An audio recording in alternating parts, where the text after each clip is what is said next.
Assalamualaikum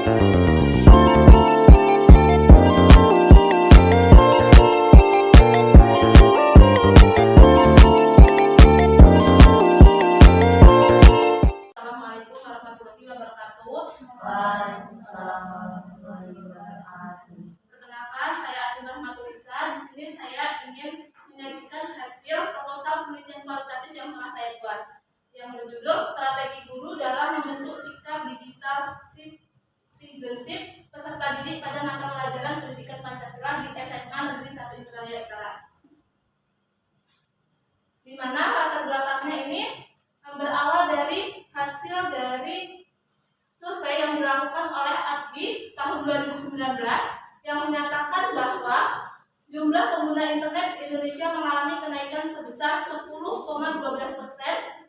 Survei ini melibatkan 5.900 sampel dengan margin of error 28% dan mencakup total populasi Indonesia yang berjumlah 264 juta jiwa.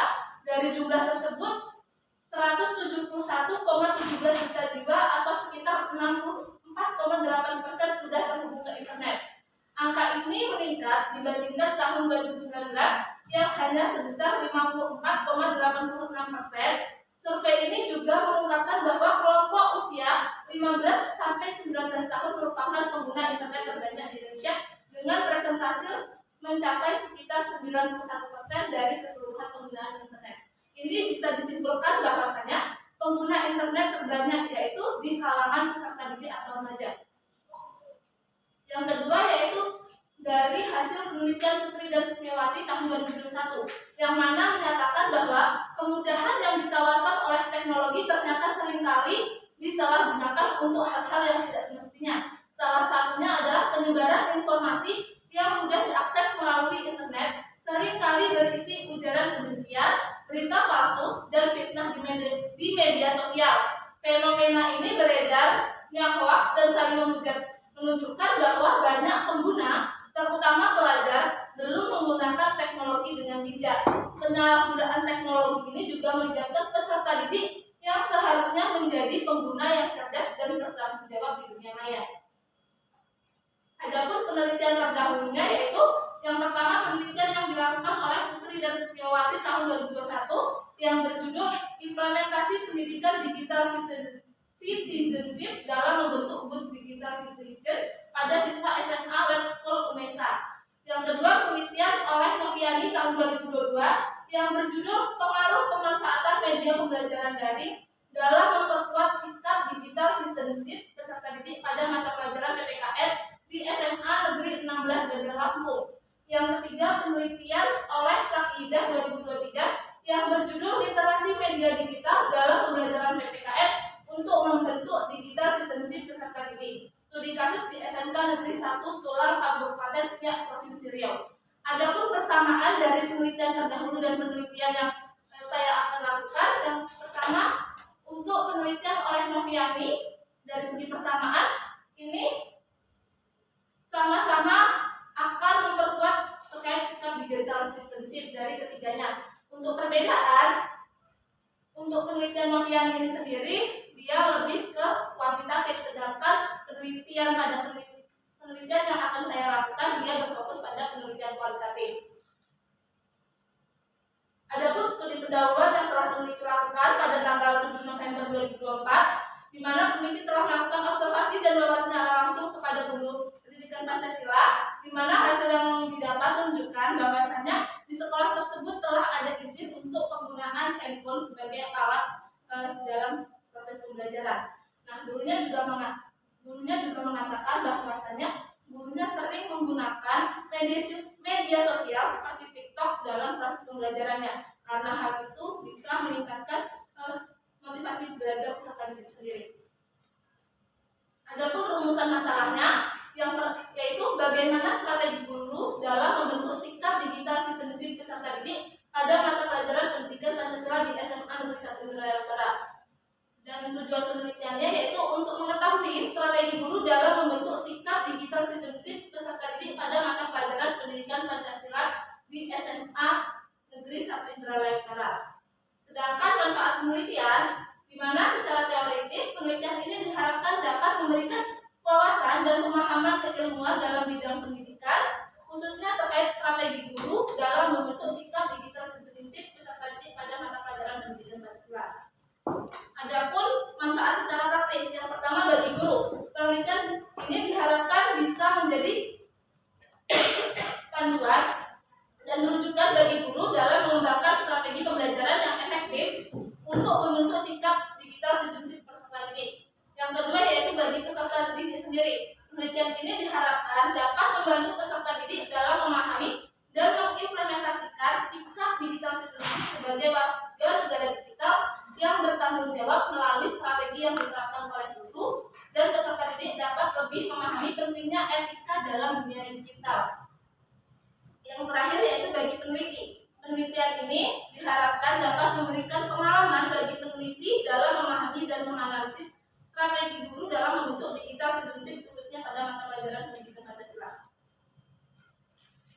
Adapun landasan teori yang peneliti pakai terkait yang pertama yaitu teori tentang strategi guru.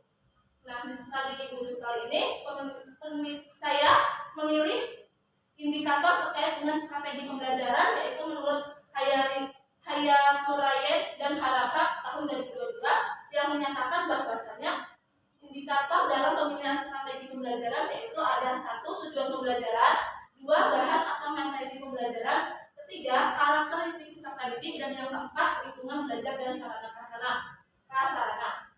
Kemudian landasan teori terkait dengan sikap digital citizenship, saya mengambil menurut Noviani 2022 yang mana yang pertama ada digital akses. Digital akses ini di mana peserta didik memiliki akses yang mudah terkait informasi dalam proses pembelajaran, khususnya akses dalam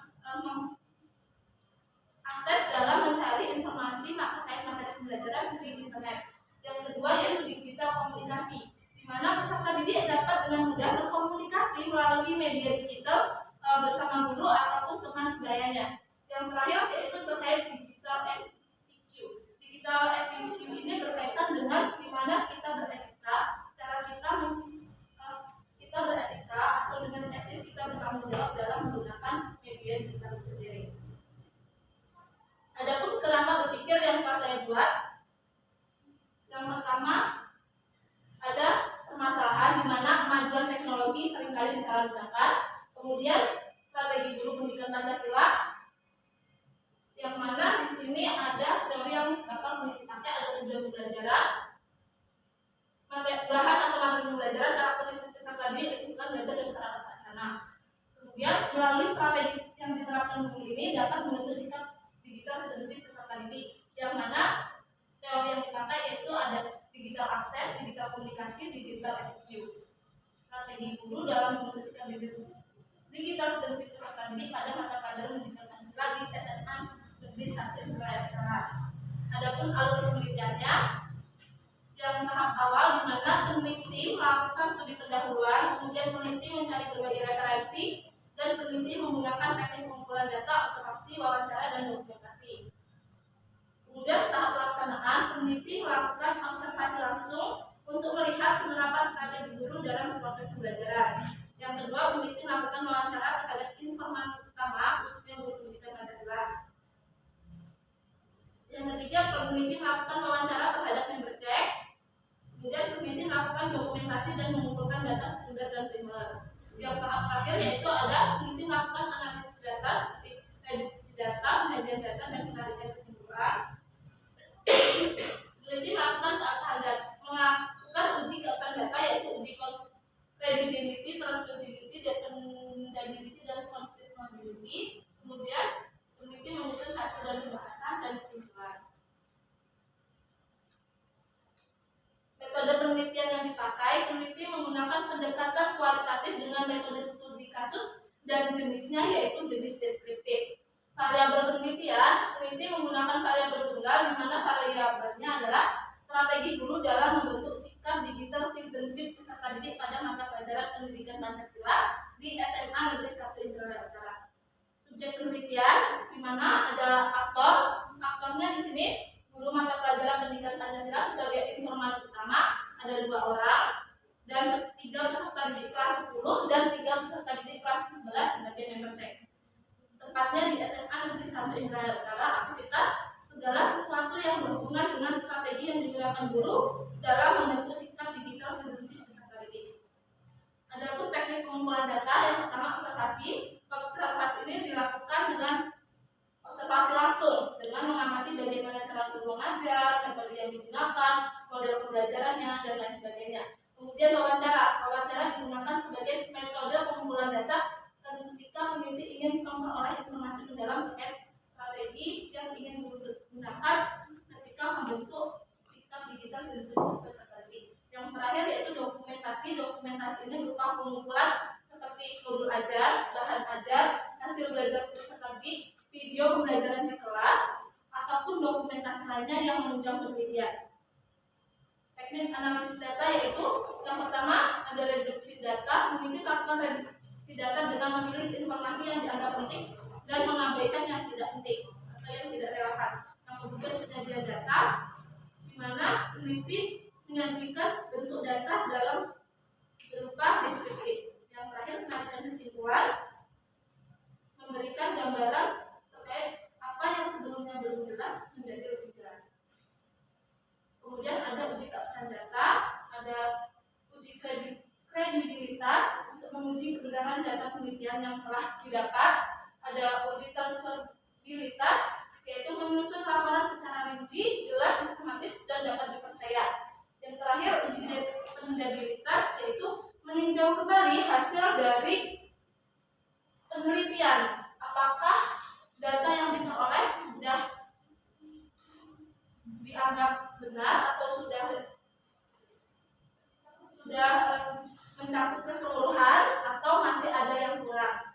Terus uji konfirmabilitas yaitu penarikan kesimpulan terkait seluruh hasil atau data yang telah didapatkan. Baiklah, untuk sesi selanjutnya saya membuka sesi tanya jawab dan sesi saran. Mungkin dari teman-teman ada yang ingin bertanya dan ingin memberikan saran. Silakan kami. Masih izin memberikan saran. Kalau nggak salah tadi di proposal itu ada DOP ya? Ya, mungkin ya. Kalau DOP dari segi indikator peneliti bakal melakukan elaborasi, di mana elaborasi yang pertama itu tujuan pembelajaran yang memuat digital akses. Di sini deskriptornya ada 3, di mana dalam tujuan pembelajaran harus memuat informasi, penggunaan informasi. Guru harus mengajarkan bagaimana cara memperoleh informasi yang aman dalam dunia digital. Mungkin itu. Oke, makasih Rani sarannya. Nanti mungkin akan saya perbaiki untuk saya masukkan di OP di PPT. Mungkin ada teman-teman lain yang ingin bertanya? Izin bertanya Ya. saudari Atin, ini ya tentang pemilihan tempat penelitian. Nah, kenapa saudari Atin memilih tempat di SMA 1 Indralaya Utara? Apa sih yang menjadi seperti misalnya apa yang tertarik, apa mungkin ada sesuatu di situ, boleh dijelaskan? Untuk segi ketertarikan sebenarnya enggak, karena di sini peneliti saya sebagai peneliti itu melihat dari hasil studi pendahuluan yang telah saya lakukan, di mana hasil studi, karena ini saya ingin melihat bagaimana cara guru membentuk digital citizenship, yaitu peserta didik atau warga negara digital yang memiliki tanggung jawab dalam menggunakan dalam mengakses media digital, terutama dalam internet. Nah, kebetulan di sekolah tersebut telah menggunakan handphone dalam proses pembelajarannya, sedangkan hasil studi pendahuluan di tempat lain yang telah saya lakukan itu masih banyak sekolah yang belum menggunakan handphone dalam proses pembelajaran.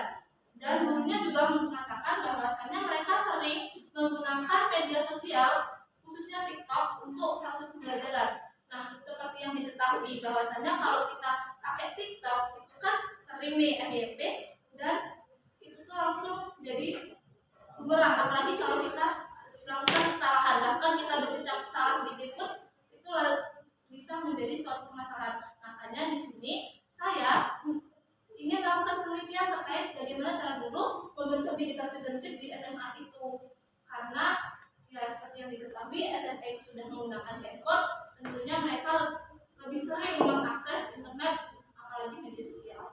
Mungkin itu saja dari saya. Ada teman-teman lain yang ingin bertanya atau memberikan saran? Baiklah, itulah yang dapat saya sampaikan. Saya ucapkan terima kasih. Saya akhiri. Wassalamualaikum warahmatullahi wabarakatuh.